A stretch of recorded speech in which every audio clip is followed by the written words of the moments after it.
මම ආදරෙන් කියන්නේ දූල පුතාලා හැම කෙනාටම ඔය වියදම් කරන සල්ලි වලට වග කියන්න ඕනේ දවසක් එනවා. Tamanට Taman ගැනම මහා කාලකන්ණි මූසල හැඟීමක් ඇති වෙන දවසක් එනවා. එතකොට ඒ සල්ලි අරගෙන ඕගොල්ලන්ට දෙයක් කරේ නැත්තම් මගේ හිතට මාර දුකයි. එතකොට මගේ හීන විතරක් හැබෑ වෙලා හරියන්නේ නැහැ. ඕගොල්ලෝගේ හීනත් හරියන්නේ නැහැ. හැබෑ වෙන්නේ නැහැ. මම මේ කතාව කියන්නේ මේ ඉඳගෙන ඉන්න නෝනලා ටිකට සහ මහත්තුරු ටිකට. මේට අවුරුදු 3කට කලින් තමයි මම මෙහි රෙකෝඩ් එක තිබ්බේ. පන්ති එක ළමයෙක්ටවත් මම පන්තියේ ෆේල් වෙන්න දුන්නේ නැහැ. ගිය අවුරුද්දට කලින් අවුරුද්දෙත් මම ෆේල් වෙන්න දුන්නේ නැහැ පන්ති එක ළමයෙකුටවත්. ගිය අවුරුද්දේ වාරේ මේ O level paper එක අමාරු වුණා. ගිය අවුරුද්දේ ළමයි දෙන්නෙක් පන්තියේ ෆේල් වුණා. මේ පාර එක්සෑම් එක පේපර් එකත් ලේසි. ගිය පාර පේපර් එකට සාපේක්ෂව ඒක ගොඩක් ලේසි. එතකොට මේ පාර පේපර් එකට W වෙන්නේ නැහැ. මම දැන් කියනවා මෙතන ඉන්න ඕගොල්ලෝගේ අයියලා අක්කලාමනේ මගේ පන්තිය ආවේ. ඕගොල්ලෝ හොයලා බලන්න. මේ පාර රිසල්ට් ආවගෙන් පස්සේ ඒක W එකක්වත් පන්තියේ එන්නේ නැහැ. දෙවෙනි කාරණය පන්තියේ එක S එකක් එනවා. එක S එකක් එනවා. ඒකත් මම මෙතන කියන්න ඕනේ. එක S එකයි ඈ. එක S එකක් එනවා. අනික් ප්‍රතිඵල ටික C B A ප්‍රතිඵල ටිකක් එනවා.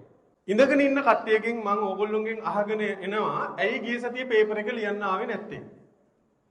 ඔයගොල්ලෝ හිතට උත්තරයක් ගන්නකො ඇයි ආවේ නැත්තේ කියලා. පළවෙනි කාරණේ උණ හැදුන සර්. පළවෙනි එක උණ හැදුනා. දෙවෙනි කාරණේ අම්මත් එක්ක කොහේ හරි ගියා. තාත්තත් එක්ක කොහේ හරි ගමනක් ගියා. ඔතනින් එහාට මං හිතන්නේ වෙන හේතුවක් ඕගොල්ලෝගේ හිතට එනවා ඇති කියලා. සර් සනීප නැති වුණා, උණ හැදුනා. ඔහොම එකකුයි අම්මත් එක්ක කොහේ හරි ගියා. මතක තියාගෙන ඉන්න මේ පළවෙනි සහ අවසාන වතාව මම කියන. පළවෙනි සහ අවසාන වතාව. අපි මේ කරන දේවල් වල ළමයි ප්‍රතිඵලයක් තියෙන්න ඕනේ. හරිද? ප්‍රතිඵලයක් තියෙන්න ඕනේ.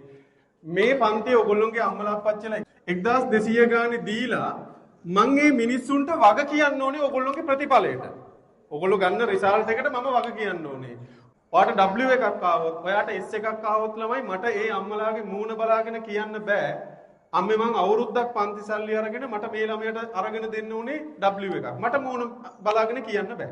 මට ආත්මගරුත්වයක් තියෙනවා. එතකොට ඕගොල්ලෝ හිතන්න එහෙම කරපු එක හරිද කියලා හිතන්න. පන්තියේ විභාගය කියලා කියන්නේ ළමයි පෙබරවාරි මාසේ මාර්තු මාසේ උගන්වපු පාඩම් වලින් මම හදපු පේපර් එක. ඒ පේපර් එක ලියන්න මං කියන්නේ මෙහෙමයි. පේපර් එකට සමහර විට ලකුණු 50 ගණන් තියෙන ළමයිනුත් ඉන්නවා මෙතන. එතකොට ලකුණු 40 ගණන් තියෙන ළමයිනුත් ඉන්නවා. මං කියන්නේ කමන්නේ. මං ඒ ළමයිට කියන්නේ මගේ කොල්ලෝ සෙට් එකට කෙල්ලෝ සෙට් එකට කියන්නේ කමන්නේ. 40 ගණන් තියෙන ළමයි සෙට් එකකුත් ඉන්නවා 50 ගණන් තියෙන කට්ටියකුත් ඉන්නවා. උඹලා උත්සාහ කරානේ පුතේ.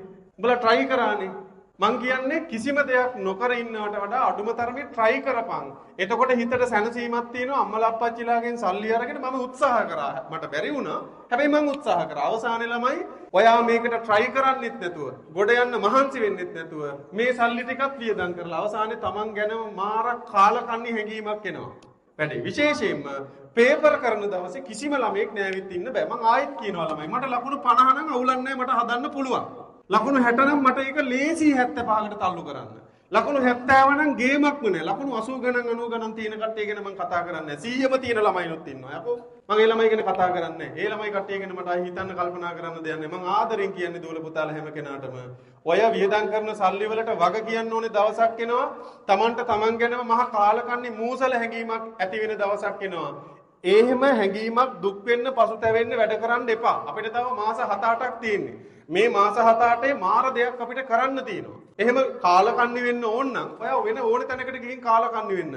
මෙතන කාලකන්ණි වෙන්න එන්න එපා. මොකද හේතුව මම ඕගොල්ලෝගෙන් සල්ලි ගන්නවා. සල්ලි අරගෙන මම ඕගොල්ලොන්ට ප්‍රතිඵලයක් දුන්නේ නැත්නම් පාරේ හම්බ වෙනකොට ඔයා ගාමට් එකක ඉන්නවනම් ට්‍රීවිල් එකක් හයර් කරනවා නම් මම හරි ගුරුවරයෙක් නෙමෙයි. මම හරි අයියා කෙනෙක් නෙමෙයි. ඒ හින්දා මං ආදරේ හින්දායි කියන්නේ. මං ආදරේ වෙන්නත් හේතුව ඕගොල්ලොන්ගෙන් දෙන ඔය 1200 එකතු වෙලා තමයි පුතා මගේ හීන හැම එකක්ම හැබෑ වෙලා තියෙන්නේ. මං හරි වාසනාවන්ත මිනිස්සෙක්. මගේ ජීවිතේ මම බලාපොරොත්තු වෙච්ච හැමදේම මට මේ වෙද්දින් හම්බ වෙලා තියෙනවා. මට හොඳ අම්මා කෙනෙක් අප්පච්චි කෙනෙක් ඉන්නවා. මට හොඳ නංගි කෙනෙක් ඉන්නවා. මට හොඳ පවුලක් ඉන්නවා. මට හොඳ රස්සාවක් තියෙනවා. මට ආදරය කරන මිනිස්සු ටිකක් ඉන්නවා. මට හොඳ ආර්ථිකයක් තියෙනවා. හැමදේම හම්බ වුණේ ඕගොල්ලොන්ගෙන් හම්බ වෙන ඔය සල්ලි වලින්. එතකොට ඒ සල්ලි අරගෙන ඕගොල්ලොන්ට දෙයක් කරේ නැත්තම් මගේ හිතට මාර දුකයි. ඒ පසුතැවිල්ල මට ඇති වෙනවට මං කැමති නෑ.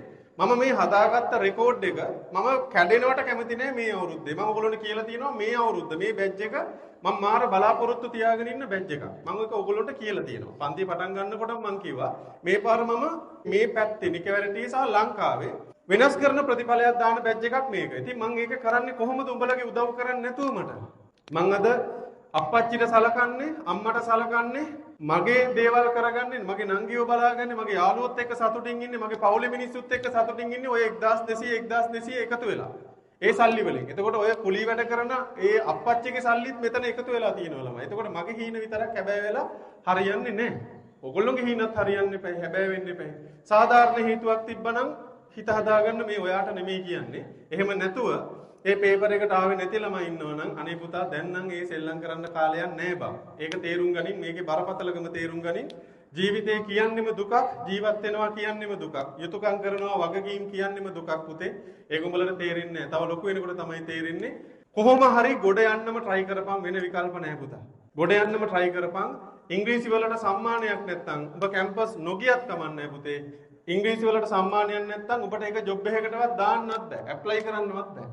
ඒ හින්දා මගේ දුවල පුතාලට මම ආදරෙන් පළවෙනි සහ අවසාන වතාවට මම මේ කියන්නේ මගේ පන්තියේ මෙහෙම දේවල් ඉස්සරහට වෙන්න බෑ. මම ඔයගොල්ලන්ටත් ආදරෙන් හින්දායි කියන්නේ. මගේ හිතේ දේවල් තියාගෙන ඉන්න පුළුවන් මිනිස්සෙක් නෙමෙයි මම. මට දුක හිතුණා නම් මම අඬනවා.